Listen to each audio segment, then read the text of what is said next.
Time is running out. And yet, the majority of the fashion industry continues to dig their heels in and refuses to change. That's the takeaway message from the newly released 2023 edition of the Fashion Transparency Index by Fashion Revolution. The index ranks the world's top 250 fashion brands out of 100 every year, according to how much information they publicly disclose about their supply chains, the people in them, and their environmental impact. It's linked in the description if you want to have a look at it for yourself. As citizens, we have a right to know how, where, by whom, and at what human and environmental costs our clothes are made. Fashion Revolution believes transparency is essential for achieving systemic change in the global fashion industry. That's why, every year since 2017, we publish the Fashion Transparency Index. Some highlights include the fact that it's now 52% of the 250 brands who are disclosing their first tier manufacturers, so that's the people making the garments, compared with just 32% in 2017. And 12% are now disclosing information about their raw materials suppliers, compared with 0% in 2017. But at the same time, 99% of these companies still don't disclose how many people in their supply chain are being paid a livable wage, and 94% do not disclose where the energy comes from that powers their supply chain, whether it's from fossil fuels or renewable sources. We still have 18 brands out of that 250 who come within the 0 to 5% range, which means that they basically disclose nothing or next to nothing about their supply chains. Most of the headlines covering this story are focusing on the fact that luxury brands like Gucci are the ones making the biggest strides, finally pushing into the 80% transparency category for the first time. And you might also notice that some of the companies that are being routinely criticized for their social and environmental impact are also scoring quite highly. For example, the H&M Group ranks at 71% this year. So in this episode of Tell Me Something I Should Know, I'm bringing you two key things that I think are really important to consider when it comes to talking about this story. Number one is that you might infer from this index that you should be investing more of your money into buying from luxury brands like Gucci or Prada or Armani because they come higher on this league table, but actually they might not be a lot more sustainable.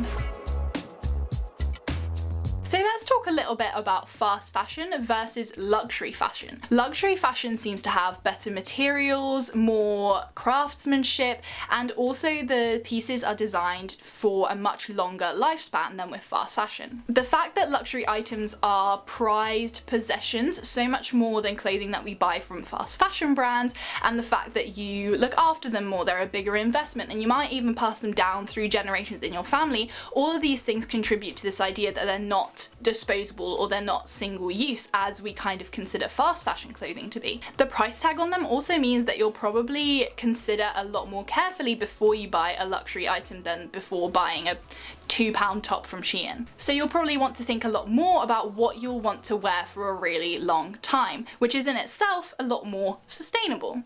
On the other hand, you could just take that mindful shopping mindset and apply it to brands that have a smaller price tag, but that are a lot more forthcoming about their sustainability and ethics commitments. By contrast, fast fashion is designed to be disposable, to be thrown away once you've worn it once or twice. Firstly, because the material and the construction of the thing is so poor, and also because a lot of the pieces in fast fashion are so trend-led, so that 2 days after you buy it, it's probably gone out of style again. Now, of course, luxury fashion brands are also trendsetters, but it seems that recently us fast fashion brands have been stealing ideas from luxury fashion brands and churning out these knockoffs at such a high volume. It means that these luxury brands are also having to adapt and release more and more collections every year as well to stay relevant and to stay fresh. This particular Forbes article also argues that luxury brands have also struggled with sustainability because their reputation requires that they only put forward something that is perfect, aspirational, and confident. So they couldn't do it by halves. They couldn't just whack on some of the greenwashing initiatives that are so popular with fast fashion brands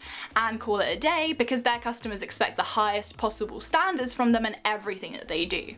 So even though luxury items are designed to last a really long time and it is harder to overconsume them because of the price point, there is still a way to go in terms of transparency as well as sustainability for these luxury companies. And that leads on to my second point on this, which is that transparency and sustainability are not the same thing.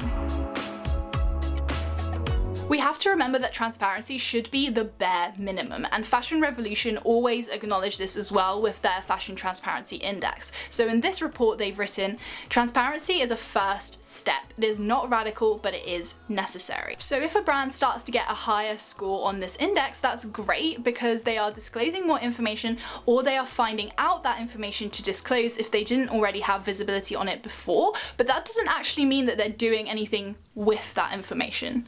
You could, in theory, be 100% transparent about all the labor abuses in your supply chain, the gap between what your CEO earns and what someone on the typical shop floor earns. You could be fully transparent about how much carbon you're emitting by using fossil fuels to power your manufacturing process, and yet still have absolutely no desire to change any of it. Of course, that's low-key sociopathic and you would get boycotted real fast, which is why transparency has never been too high on the list of any of these brands, because the more that you can keep people ignorant, the more that they will continue to buy from you because they don't have all of the relevant information to be able to make an informed decision. And if all of these 250 brands were actually 100% transparent, there would be incredible outrage. All this to say that even though the H&M group, which also on top of H&M also encompasses other brands like And Other Stories, Monkey and COS and Arquette, even though they come towards the top of this leaderboard with 71% transparency, that doesn't actually tell us a lot about what they're doing actively to pay better wages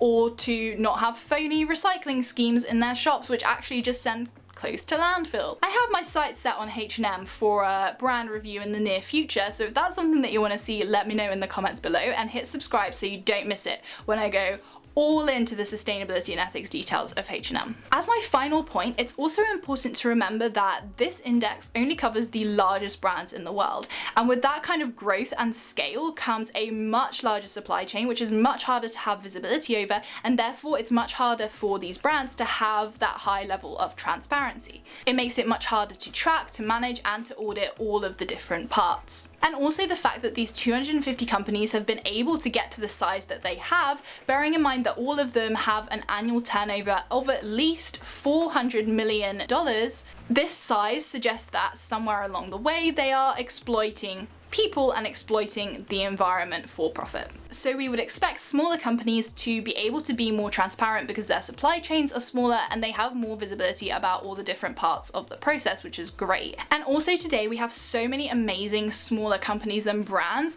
that have been founded with sustainability as a core value at their conception, which is a lot more than we can say for these 250 massive brands. So support small, local and independent shops instead of these massive players. And if you are looking at the Fashion Transparency Index as a tool for assessing which brands you should and should not support, make sure to bear some of these nuances in mind. Also, make sure to follow Fashion Revolution to support their activism. If you found this video useful, then do share it with a friend so that they can discover something that they should know too. Hit the like and the subscribe button as well so that it can spread to even more people here on YouTube. And if you're interested in more tools, apps and directories like the Fashion Transparency Index, which are really great for helping you find sustainable and ethical brands, then check out this video next. Until next time, stay kind and I'll see you later. Bye!